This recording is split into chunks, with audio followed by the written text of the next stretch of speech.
World War II genocide known as the Holocaust compelled the nations to wonder whether God had rejected his people, the Jews. Nazi Germany and its collaborators systematically murdered some 6 million Jews, around 2/3 of Europe's Jewish population.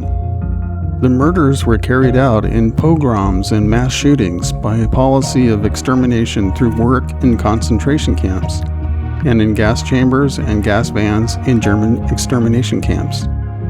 In light of all this, it's a fair question to wonder whether God had abandoned his people. Were they cast off and forsaken?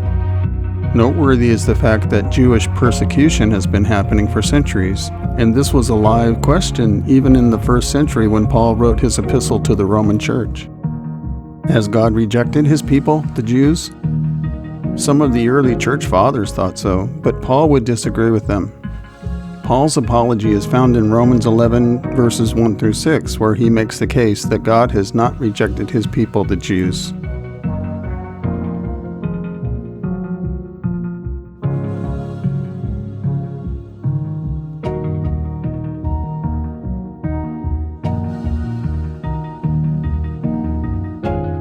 Before we begin, it's important to remind ourselves that Paul is asking rhetorical questions that convey objections to his gospel.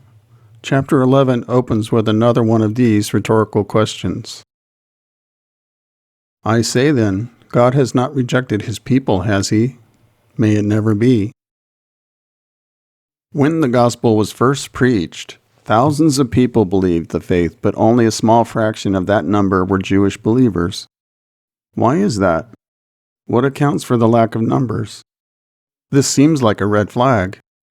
Not only this, but Jewish scholars and Bible experts also disagreed with Paul's teaching, and this seems like another very big red flag. One might conclude from this apparent lack of interest that Paul's gospel isn't true. Otherwise, more Jewish people, including Jewish religious authorities, would agree with Paul. Paul is certainly aware of the fact that so few of his fellow countrymen have believed him.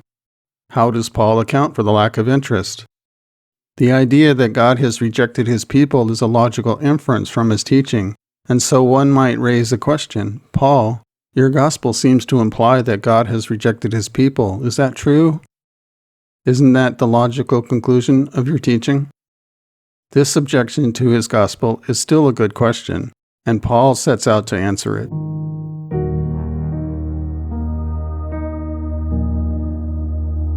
I say then, God has not rejected his people, has he? May it never be. For I too am an Israelite, a descendant of Abraham, of the tribe of Benjamin. God has not rejected his people, whom he foreknew. Paul offers himself and his own experience as evidence that God has not cast off the Jewish people, no longer granting them salvation. According to his ancestral lineage, he is a descendant of Abraham, of the tribe of Benjamin. This is significant because God chose Paul's ancestral lineage as an everlasting possession. Peter says the same thing in his first epistle. But you are a chosen race, a royal priesthood, a holy nation, a people for God's own possession, so that you may proclaim the excellencies of him who has called you out of darkness into his marvelous light. This is confirmed in Hebrew scriptures also in such passages as Deuteronomy 7:6. For you are a holy people to the Lord your God. The Lord your God has chosen you to be a people for his own possession, out of all the peoples who are on the face of the earth.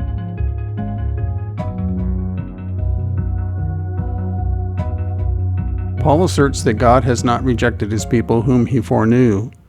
What does he mean by foreknew? In everyday conversation, foreknowledge is when someone is prescient of future events or conditions, perhaps as the result of foresight or an intelligent guess. Someone has knowledge of things or events before they exist or before they happen. In the Bible, however, the word foreknew can also convey a prior relationship that one person has with another person. When two people enter into a marriage contract and consummate the marriage in the bedroom, they are said to know each other, and Adam knew his wife, and she conceived a son, for example. The biblical concept of foreknowledge then comes out of that. God foreknew his people in that he cut a covenant with them at Mount Sinai. This is an everlasting covenant that will never be broken. Paul asserts that not only has God not forsaken his people, neither has he forsaken his covenant with them. He did not cast away his people with whom he had made a covenant. God keeps his covenants. He keeps his word. This bears repeating. The same is true of other covenants in the Bible. God made a covenant with Abraham. God made a covenant with Isaac. God made a covenant with Jacob. And he made a covenant with his direct descendants, known as Israel. And because of this, Israel is known as the people whom God foreknew. That is, Israel is the people with whom God made a covenant.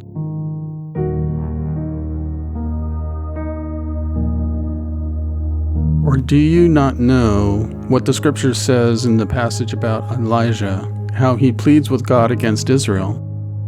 Lord, they have killed your prophets, they have torn down your altars, and I alone am left, and they are seeking my life. But what is the divine response to him? I have kept for myself 7,000 men who have not bowed the knee to Baal. In the same way, then, there has also come to be at the present time a remnant according to God's gracious choice. But if it is by grace, it is no longer on the basis of works. Otherwise, grace is no longer grace. What does rejection look like? If God were to forsake his people and his covenant, he would no longer change the hearts of individual Jews such that they will believe in Jesus. Paul's answer is no, God has not rejected his people such that he is no longer changing the hearts of individual Jews. Rather, the fact that so few Jews are believing the gospel is typical of Israel's response down through history. Historically speaking, there has always been a remnant of people loyal to God. Paul makes this observation. In the same way, then, there has also come to be, at the present time, a remnant according to God's gracious choice. Down through history, in every generation, there has always been a small fragment of the Jewish people who remain loyal to God. The fact that only a fraction of the Jewish population has believed God's prophets is typical, not unusual, for the nation of Israel. This is no less true for the gospel of Jesus Christ. The apparent lack of response to the gospel among the Jews is not proof that the gospel is untrue. In our next video, we will continue our study in Romans 11, where Paul will continue to defend his gospel, making his case that God has not rejected his people, the ancestral line of Jacob, known as Israel. Not only this, we learn that former covenants and promises are not broken, not useless, and they remain in effect. God is not done with the nation of Israel either. He intends to keep all his promises to national Israel at the appropriate time. I hope you enjoyed this video and found it helpful to your own studies. If you did, please click like and subscribe. Thank you for watching.